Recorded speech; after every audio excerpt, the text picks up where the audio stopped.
नमस्कार दोस्तों, मैं डॉक्टर आशुतोष चौबे आप सभी का स्वागत करता हूं अपने YouTube चैनल वैदिक जीएस एकेडमी पे।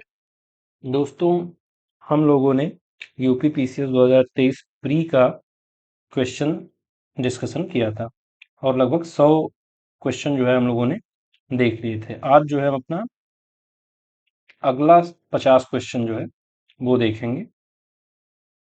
तो आइए शुरू करते हैं। देखिए, फिर क्वेश्चन नंबर 101 है, पौधों में जाइलम परिवहन के लिए जिम्मेदार होता है। यानी पौधों में एक सिस्टम होता है जाइलम। जाइलम और फ्लोएम दो तंत्र होते हैं। उनमें से पूछा जा रहा है कि जाइलम परिवहन किसके परिवहन के लिए जिम्मेदार होता है। ऑप्शन ए जल, option B amino acid, option C oxygen, option D भोजन। तो देखिए, जाइलम जो होता है वो जल के परिवहन के लिए जिम्मेदार होता है। और एक तरह से आप ये समझिए कि जाइलम जो है पौधों में पाइपलाइन है पानी ले जाने के लिए। तो आपका ऑप्शन ए सही है इसमें। अब इसके बाद अगला क्वेश्चन लेते हैं। गैर क्वेश्चन नंबर 200 सॉरी 102। गैर पारंपरिक ऊर्जा स्रोत वे हैं जो कि ऑप्शन ए गैर नवीकरणीय है, नवीकरणीय है, विद्युत जनित है, ऊष्मा जनित है। तो देखिए, बहुत आसान है, मुझे लगता है ये प्रश्न ऑप्शन बी सही हो जाएगा, नवीकरणीय है। क्योंकि गैर पारंपरिक पूछा जा रहा है तो पारंपरिक का मतलब वो होता है जो जैसे गैस कोयला इस तरह की चीजें होती हैं वो, और गैर पारंपरिक का मतलब हो गया कि रिन्यूएबल एनर्जी की बात की जा रही है। अब क्वेश्चन नंबर 103 देखते हैं। बायोलॉजिकल ऑक्सीजन डिमांड, जिसे बीओडी भी कहते हैं, किसके लिए मानक किसके लिए मानक मानदंड है। ऑप्शन ए जलीय पारिस्थितिक तंत्र में प्रदूषण की जांच के लिए, ऑप्शन बी उच्च ऊंचाई वाले क्षेत्रों में ऑक्सीजन की जांच के लिए, ऑप्शन सी रक्त में ऑक्सीजन के स्तर की जांच के लिए, ऑप्शन डी वन पारिस्थितिकीय तंत्रों में ऑक्सीजन के स्तर के संगणन के लिए। तो देखिए, ये भी बहुत आसान है, ऑप्शन ए इसमें सही है।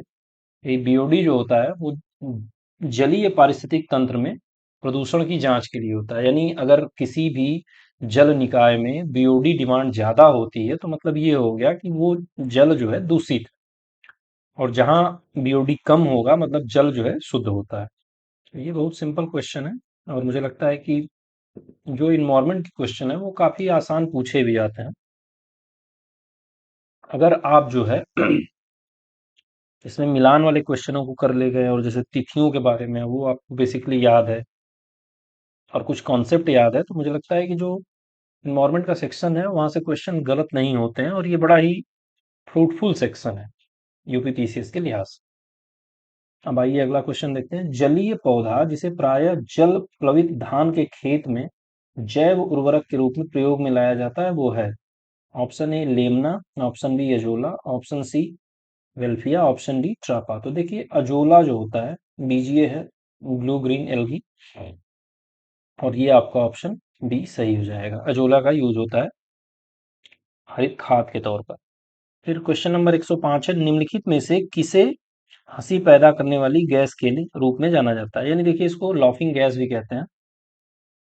Option A ammonia, option B nitrous oxide, option C carbon monoxide, option D chlorofluorocarbon यानी सीएफसी। तो देखिए, बहुत आसान है, नाइट्रस ऑक्साइड बहुत प्रसिद्ध भी है, और मुझे लगता है कि यूपी पीसीएस के ये सब पिट क्वेश्चन है जो आपको प्रीवियस ईयर अगर आपने कर रखा है तो आपके क्वेश्चन ये नहीं गलत होंगे। और जिनके ये प्रश्न गलत हो जाते हैं इस तरह के जो पीवाईक्यू के होते हैं, स्पेशली स्टेट पीएससी में, तो उसके सफल होने के चांसेस देखिए कम हो जाते हैं, अगर ईमानदारी से मैं इस बात को कहूँ। क्योंकि जनरली किसी के नहीं गलत होते हैं, और हमारे आपके अगर गलत हो जा रहे हैं तो भाई हम अपने लक्ष्य से दूर हो जाएंगे। फिर देखिए, क्वेश्चन नंबर 186 जो है, समुद्री शैवाल किसके महत्वपूर्ण स्रोत है। Option A iodine, option B bromine, option C chlorine, option D argon. तो देखिए, जो समुद्री शैवाल होते हैं वो आयोडीन के जो है महत्वपूर्ण स्रोत होते हैं, नमक होता है। और क्वेश्चन नंबर 107, निम्नलिखित में से कौन सा एक कीटभक्षीय पौधा है। Option A Nyctanthes, option B Nelumbo, option C Nicotiana, sorry, option D Nepenthes. तो देखिए, जो नेपथिन्स होता है वो कीटभक्षीय पौधा होता है, और ये जो कीट भक्षीय पौधे होते हैं, ये नाइट्रोजन की कमी को पूरा करने के लिए इनकी पत्तियों का आकार कुछ ऐसा होता है कीप की तरह, ताकि इसमें पौधा कीड़े जाते हैं और वो फंस जाते हैं, और ये अपनी नाइट्रोजन की आवश्यकता को जो है कीटों से जो है पूरा करते हैं पौधे। फिर क्वेश्चन नंबर 108, मानव हृदय कितने चैम्बर्स या घटकों में बटा होता है? ऑप्शन ए केवल 4, ऑप्शन बी केवल 1, ऑप्शन सी केवल 3, ऑप्शन डी केवल 2। तो देखिए, दो नीलय और दो आलिंद, दो निलय और दो आलिंद, ये दो दो मिला के 4 हो गया। तो यही आपसे पूछा जा रहा है, 4 चैम्बर्स होते हैं मानव हृदय के, यानी हार्ट के हमारे। फिर क्वेश्चन नंबर 109, 2022 में विश्व में ग्रीन हाउस गैसों के उत्सर्जन में भारत किस स्थान पर था? देखिए, करंट का क्वेश्चन है, तो 10वें नंबर पर था। इस तरह के क्वेश्चन पे मैं कोई डिस्कशन नहीं करूंगा, क्योंकि इसका कोई मतलब नहीं। जो स्टैटिक पोर्शन पोर्शन है, उस पे ही हम लोग बात करेंगे। एक भौगोलिक इकाई जो पानी को इकट्ठा करती है, भंडारण करती है एवं पानी छोड़ती है, उसे कहते हैं। देखिए, अगर इस तरह से हिंदी का अगर ऑप्शन ऑप्शन इसमें आप देखेंगे तो क्वेश्चन गलत हो जाएगा, और इसी हिंदी के ऑप्शन देखने पे मेरा क्वेश्चन गलत भी हुआ था। और देखिए, अगर हम इंग्लिश यहाँ देखे होते तो शायद ये क्वेश्चन हमारा नहीं गलत होता। ये वाटर शेड की बात की जा रही, और यहाँ जल विभाजक का मैंने तात्पर्य ये समझ लिया कि जहां से नदियों का विभाजन होता है। तो ऑप्शन ए है जल विभाजक, ऑप्शन सी व्यर्थ भूमि, ऑप्शन सी आर्द्र भूमि, ऑप्शन डी पानी का हौज। तो देखिए, अगर वाटर शेड देखेंगे तो ये जो है ऑप्शन ए सही होगा। फिर क्वेश्चन नंबर 111 है, जल रोकथाम एवं प्रदूषण नियंत्रण अधिनियम को निम्नलिखित में से किस वर्ष बनाया गया?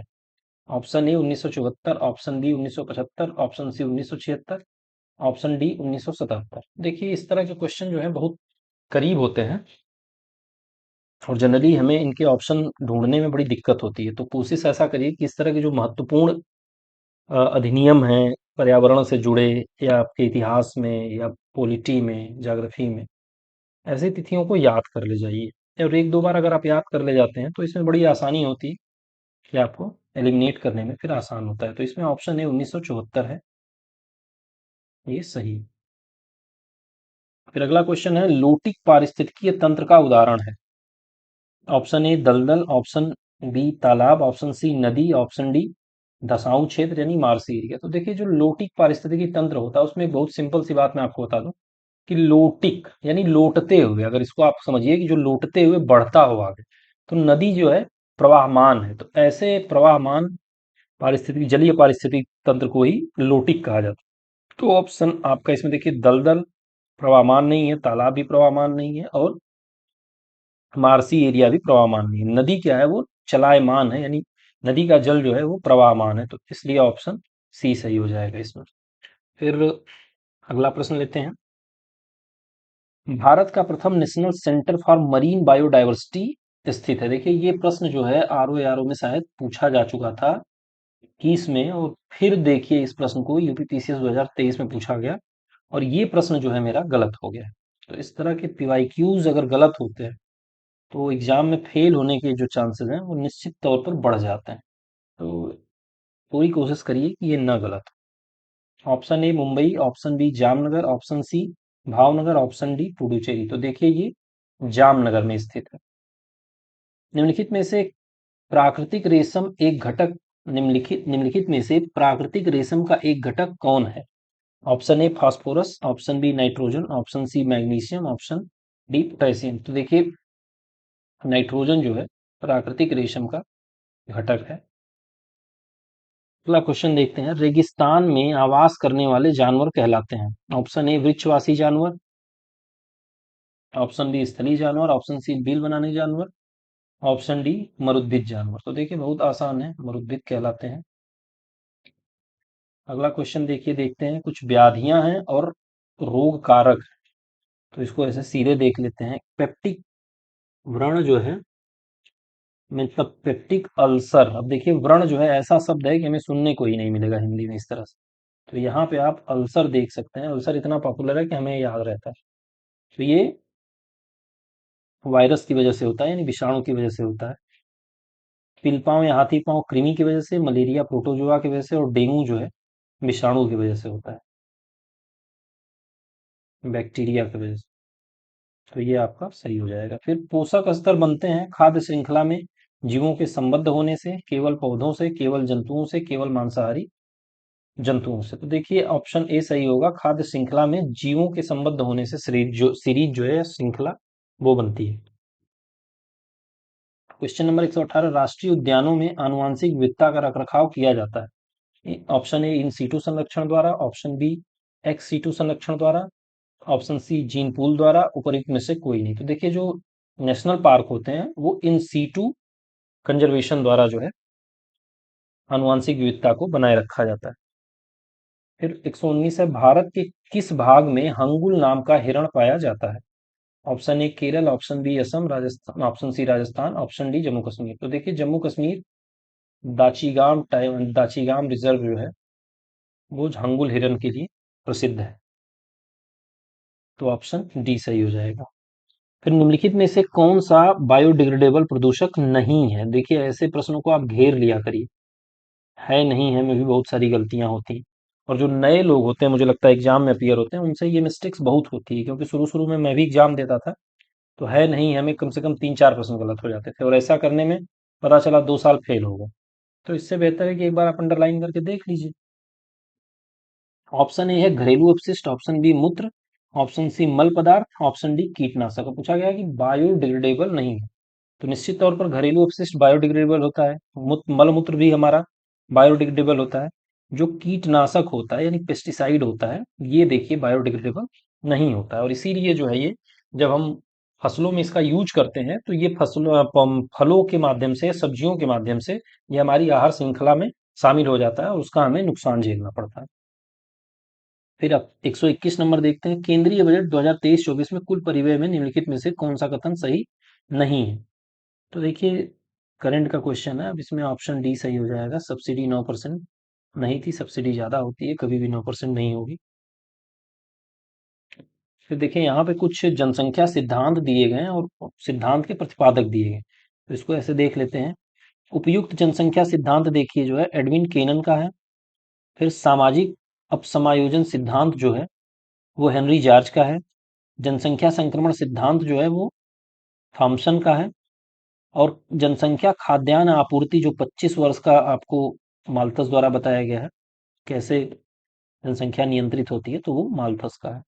फिर अगला क्वेश्चन देखते हैं, संसाधनों के उपयोग तथा भविष्य के लिए उनके संरक्षण की आवश्यकता को संतुलित करने को हम क्या कहते हैं?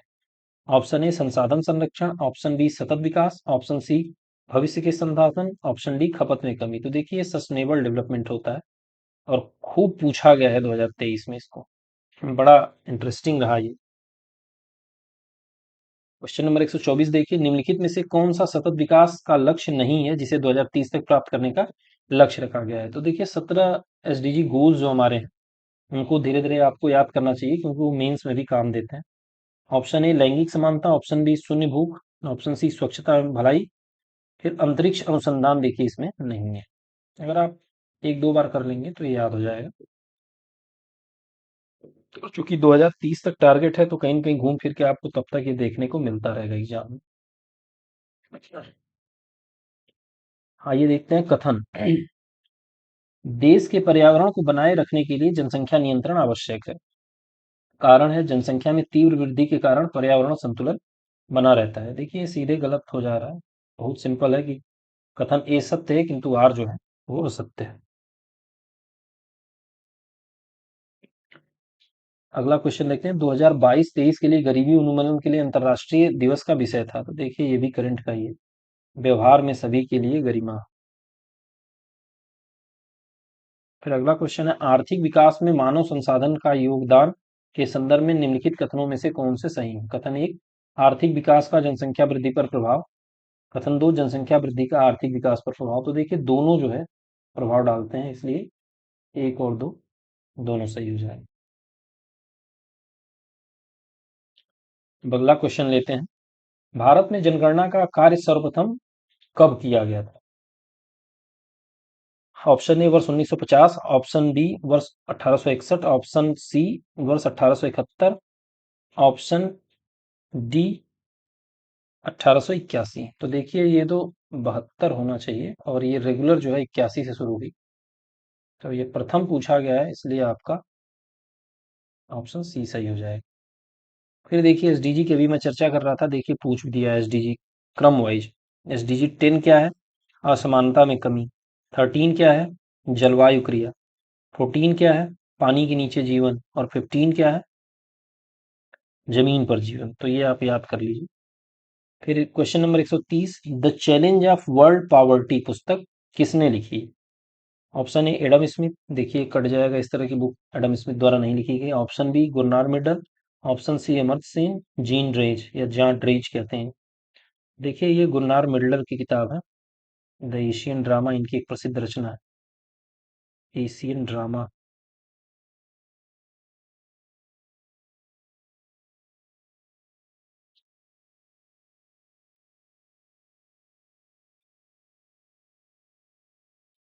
इसको भी आप लोग याद रखिए। अब अगला क्वेश्चन देखते हैं, निम्नलिखित में से कौन सा जननी सुरक्षा योजना का प्रमुख उद्देश्य है? केवल मातृ मृत्यु दर में कमी, केवल नवजात मृत्यु दर में कमी, केवल शिशु मृत्यु दर में कमी, मातृ मृत्यु दर नवजात मृत्यु दर में कमी। तो देखिए दोनों में कमी करना है। ये संस्थागत प्रसव को बढ़ावा देने के लिए एक योजना है भारत सरकार की, और इसमें जो है हॉस्पिटल और नर्सिंग होम, इस तरह के संस्थागत प्रसव के लिए पैसे भी दिए जाते हैं। अगला क्वेश्चन है, रियो शिखर सम्मेलन 1992 का एजेंडा 21 संबंधित है? ऑप्शन ए सतत विकास से, ऑप्शन बी प्रदूषक भुगतान सिद्धांत से, ऑप्शन सी पर्यावरण और शिक्षा से, ऑप्शन डी ओजोन परत क्षरण से। ये बहुत आसान है, सस्टेनेबल डेवलपमेंट से है। अब अगला क्वेश्चन देखते हैं, संधारणीय विकास के संदर्भ में निम्नलिखित कथनों पर विचार कीजिए। कथन एक, वैश्विक सूचकांक संरचना तथा राष्ट्रीय सांख्यिकी व्यवस्थाओं द्वारा प्रस्तुत एवं क्षेत्रीय आधार पर संकलित सूचना के आधार पर संयुक्त राष्ट्र महासचिव एक वार्षिक संधारणीय विकास लक्ष्य रिपोर्ट प्रस्तुत करता है। अब कथन दो है, वैश्विक संधारणीय विकास रिपोर्ट पर हर तिमाही संयुक्त राष्ट्र महासभा में चतुर्वार्षिक संधारणीय विकास लक्ष्यों के विषय को पुनरावलोकन हेतु प्रस्तुत की जाती है। तो देखिए कथन एक केवल सही है, ये जो है हर तिमाही पे नहीं होता है ये, तो ये गलत है, ऑप्शन ए केवल ठीक है। फिर अगला क्वेश्चन है, मानव विकास रिपोर्ट 2021-22 के संदर्भ में निम्नलिखित में से कौन सा कथन सत्य है? कथन एक, मानव विकास सूचकांक में भारत की श्रेणी 2020 में 130 से उन्नत होकर 2022 में 132 हो गई। मानव कथन दो है, मानव विकास सूचकांक में भारत की श्रेणी 2020 में 130 से 2022 में 132 तक गिर गई। अब देखिए आपको बस ये समझना है कि इसमें जो रैंकिंग होती है उसका मतलब क्या होता है, कि अगर एक नंबर है तो अच्छा माना जाएगा या बुरा माना जाएगा। तो इसमें केवल दो सही है, क्योंकि जिसमें 132 यानी गिर गई है, बढ़ गई है रैंकिंग। अगर ऊपर होगा तो निश्चित तौर पर सुधार वाली स्थिति होगी, तो इसमें कंफ्यूज नहीं करना है, इसलिए ऑप्शन बी सही हो जाएगा, केवल दो। फिर अगला क्वेश्चन है, प्राकृतिक संसाधनों का वर्तमान पीढ़ी द्वारा इस प्रकार से उपयोग किया जाए कि प्राकृतिक संसाधनों का न्यूनतम क्षरण हो, तो यह किस प्रकार का विकास कहलाएगा? देखिए फिर सतत विकास आ गया, सतत विकास कहलाएगा। पीएम गतिशक्ति योजना के संदर्भ में निम्नलिखित में से कौन से कथन सही हैं? पीएम गतिशक्ति राष्ट्रीय योजना का शुभारंभ 2022 में किया गया था। राष्ट्रीय अवसंरचना पाइपलाइन में 7 इंजनों यानी सड़क, रेल, एयरपोर्ट, बंदरगाह, जनसंचार साधनों, जलमार्ग और लॉजिस्टिक अवसंरचना से संबंधित परियोजनाओं में पीएम गतिशक्ति ढांचे के साथ जोड़ा गया है। तो देखिए इसमें केवल जो है ऑप्शन दो सही होगा, इसे 2022 में नहीं शुरू किया गया था। फिर निम्नलिखित में से कौन सी आर्थिक क्रिया नहीं है? किसानी, खेती, बी नौकरी, सी स्वैच्छिक समाज सेवा, डी परिवहन। तो देखिए स्वैच्छिक समाज सेवा जो है वो आर्थिक क्रिया नहीं है, क्योंकि इसमें कोई आर्थिक उत्पादन नहीं होता। फिर है अगला क्वेश्चन, संघीय बजट 2023-24 में योजनाओं के अनुसार आवंटन के संदर्भ में निम्न कथनों में से कौन से कथन सही है? देखिए पिछले वर्ष की तुलना में मनरेगा हेतु आवंटन की सर्वाधिक प्रतिशत कटौती की दर्ज की गई है। पिछले वर्ष की तुलना में जल जीवन मिशन हेतु आवंटन में सर्वाधिक प्रतिशत वृद्धि दर्ज की गई है। तो देखिए पहला जो है केवल सही है, सर्वाधिक कटौती की गई है। इस तरह के करंट क्वेश्चन का कोई मतलब नहीं है, लेकिन इसलिए पढ़ दे रहा हूँ क्योंकि ये पूछा गया है। 139, भारत में जनसंख्या स्थायित्व का लक्ष्य किस वर्ष रखा गया है?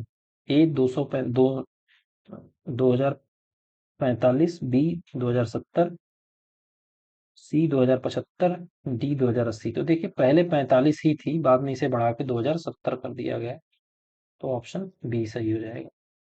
फिर है केंद्रीय बजट 2023 में वित्तीय क्षेत्र में राजकोषीय प्रबंधन के लिए कौन से वाक्य सही हैं? ऑप्शन ए, राज्यों को 20 वर्ष के लिए ब्याज मुक्त ऋण। ऑप्शन बी, जीएसडीपी का 3.5% राजकोषीय कटौती, राजकोषीय घाटे की राज्यों को अनुमति। ऑप्शन सी, 2025-26 के लिए राजकोषीय घाटे को 5.5% से नीचे रखने का लक्ष्य। ऑप्शन डी, 2023-24 के बजट घाटे घाटे बजट अनुमानों में कुल व्यय 55 लाख रुपए करोड़। तो देखिए ऑप्शन बी सही है, इसमें 3.5% जीएसडीपी का जो अनुमान है वो रहने की बात की गई इसमें। फिर अगला क्वेश्चन है, सेवाओं के बारे में आर्थिक सर्वेक्षण 2023 में निम्नलिखित कथनों में से कौन सा कथन सही नहीं है? अब एक चीज मैं आपको यहाँ बता दूं कि देखिए पहले 2023 से पहले इकोनॉमिक सर्वे से क्वेश्चन आते थे और बजट से भी क्वेश्चन आते थे, लेकिन बहुत लिमिटेड होते थे। लेकिन पहली बार 2023 क्वेश्चन पेपर में ऐसा हुआ है कि बजट और इकोनॉमिक सर्वे से जैसे आईएएस के पेपर में क्वेश्चन पूछे जाते हैं, उस तरह से यहाँ पूछे गए। तो आपको याद रखना है कि जब आप 2024 का एग्जाम देने जाएंगे या आरओ का एग्जाम देंगे, तो अगर बजट से संबंधित आपके पास डेटा है या इकोनॉमिक सर्वे से संबंधित डेटा है, तो आप उसको थोड़ा सा ध्यान से देख लीजिए, क्योंकि इससे आपको सीधे सीधे 3-4 क्वेश्चन का फायदा हो सकता है। क्वेश्चन है, सेवाओं के बारे में आर्थिक सर्वेक्षण 2023 में निम्नलिखित कथनों में से कौन सा कथन सही नहीं है? देखिए मैंने यहाँ मार्क कर रखा है जहाँ है नहीं है। ऑप्शन ई, जुलाई 2022 में क्रेडिट ग्रोथ सर्विसेज 16% से ऊपर है। ऑप्शन बी, 75 डिजिटल बैंकिंग इकाइयों की घोषणा वित्तीय सेवाओं को बदलने के लिए की गई है। ऑप्शन सी, फैशन, ग्रोसरी और जनरल मर्चेंडाइज 2030 तक भारतीय ई कॉमर्स बाजार के लगभग 2/3 हिस्से में अपना स्थान रखेंगे। ऑप्शन डी, पीएमआई सेवाओं में 2022 जुलाई से सबसे मजबूत विस्तार देखा गया। तो ऑप्शन सी आपका सही है, फैशन, ग्रोसरी और जनरल मर्चेंडाइज जो है 2030 तक लगभग 2/3 होने का ही अपना अनुमान माना गया। अगला क्वेश्चन है, निम्नलिखित में से कौन सा निर्धनता के प्रकार है? पूर्ण परम निर्धनता, सापेक्ष निर्धनता, व्यक्तिपरक निर्धनता, प्रकार्यात्मक निर्धनता। तो देखिए केवल 1, 2, 3 प्रकार्यात्मक निर्धनता जो है, इस तरह का कोई प्रकार नहीं होता है। परम गरीबी होती है जिसे एब्सोल्यूट पॉवर्टी कहते हैं। फिर सापेक्षित यानी रिलेटिव और सब्जेक्टिव पॉवर्टी, ये तीनों आपके ऑप्शन सही है। फिर अगला क्वेश्चन है, निम्नलिखित में से कौन एक योजना वर्ष सही सुमेलित है? देखिए इस तरह के भी क्वेश्चन पूछे जाते हैं, तो जो प्रमुख योजनाएं हैं उनको आपको याद कर लेना चाहिए। दीनदयाल उपाध्याय ग्रामीण Kaushalya Yojana 2014, rural housing interest subsidy scheme 2017, Shyama Prasad Mukherjee rurban mission 2015, Sansad Adarsh Gram Yojana. तो देखिए श्यामा प्रसाद मुखर्जी रूर्बन मिशन 2015 ये आपका गलत है, इसलिए ऑप्शन सी सही हो जाएगा। फिर अगला क्वेश्चन है, निम्नलिखित में से कौन सी योजना उत्तर प्रदेश से संबंधित है? इस तरह का प्रश्न देखिए बहुत ही रेयर आता है, और इसके लिए घबराना नहीं है कि ऐसे क्वेश्चन गलत हो जाएं, क्योंकि इतना माइन्यूट जाके जो है ऑब्जर्वेशन नहीं हो पाता है कई बार। बहुत परेशान होने की जरूरत नहीं। अनूठी उपहार योजना, मातृशक्ति उद्यमिता योजना, कौशल्या मातृत्व योजना, स्त्री धन योजना। तो देखिए इसमें से केवल एक सही है, यानी अनूठी उपहार योजना संबंधित है, बाकी कोई भी जो है सीधे संबंधित नहीं है। फिर अगला प्रश्न है, निम्नलिखित में से कौन सा कार्यक्रम केंद्रीय सरकार का कार्यक्रम नहीं है और ये उत्तर प्रदेश सरकार की योजना है? बहुत आसान है ये, देखिए गंगा एक्सप्रेसवे जो आपका मेरठ से प्रयागराज तक बन के आ रहा है। मेरठ मेरठ टू प्रयागराज आ रहा है। अगला क्वेश्चन है, from dependence to self reliance पुस्तक के लेखक कौन है? Y Venugopal Reddy, C Rangarajan, Raghuram Rajan, Vimal Jalan. तो देखिए विमल जलान जो है इस पुस्तक के लेखक। फिर अगला क्वेश्चन है, निम्न में से कौन सा विश्व वेटलैंड दिवस के रूप में मनाया जाता है? देखिए 2 फरवरी को साइन हुआ था रामसर कन्वेंशन, तो 2 फरवरी जो है सही ऑप्शन। फिर विश्व सामाजिक संरक्षण रिपोर्ट प्रकाशित की जाती है विश्व बैंक द्वारा, विश्व स्वास्थ्य संगठन द्वारा, अंतर्राष्ट्रीय श्रम संगठन द्वारा, विश्व आर्थिक मंच द्वारा। देखिए, अगर सामाजिक संरक्षण की बात की जाएगी तो आईएलओ आपके दिमाग में ऐसे आना चाहिए, अंतर्राष्ट्रीय श्रम संगठन द्वारा। फिर अगला क्वेश्चन है, माध्याह्न भोजन योजना को पीएम पोषण योजना में किस वर्ष पुनर्निर्मित किया गया? 2018 में, 2019 में, 2020 में, 2021 में? तो देखिए 2021 में से एमडीएम को जो है अब पीएम पोषण योजना के नाम से जाना जाता है। फिर अगला और लास्ट क्वेश्चन है, निम्नलिखित में से कौन एक केंद्रीय बजट विभाग 2023-24 अनुमानित आवंटित राशि सही सुमेलित है? स्वास्थ्य मंत्रालय 89,155 करोड़, स्वास्थ्य एवं परिवार कल्याण मंत्रालय 80,000 करोड़, स्वास्थ्य शोध विभाग 9,155 करोड़, प्रधानमंत्री जन आरोग्य 5,000 करोड़। तो देखिए स्वास्थ्य मंत्रालय ये, देखिए फिर वही बजट आपका आ गया, ऑप्शन ए सही है। तो देखिए आज हमारा जो है ये यूपी पीसीएस प्रीवियस ईयर्स का हम लोगों ने जो डिस्कशन देखा वो कंप्लीट हो गया, और मैं कोशिश करता हूँ कि आरओ एआरओ के अभी तक जितने प्रीलिम्स और मेंस के क्वेश्चन पेपर हैं वो मैं आपको दे दूंगा, क्योंकि मैंने आयोग से सारे आंसर मिला के रखे हैं, और उसके डिस्कशन कर लेने से ये फायदा होगा कि अगला जो हमारा एग्जाम है जनवरी या फरवरी जब भी होता है, तब तक कम से कम आपके 30 से 40% क्वेश्चन यहाँ से रेडी हो जाएंगे। तो फिलहाल आज की क्लास यहाँ पे समाप्त होती है। धन्यवाद।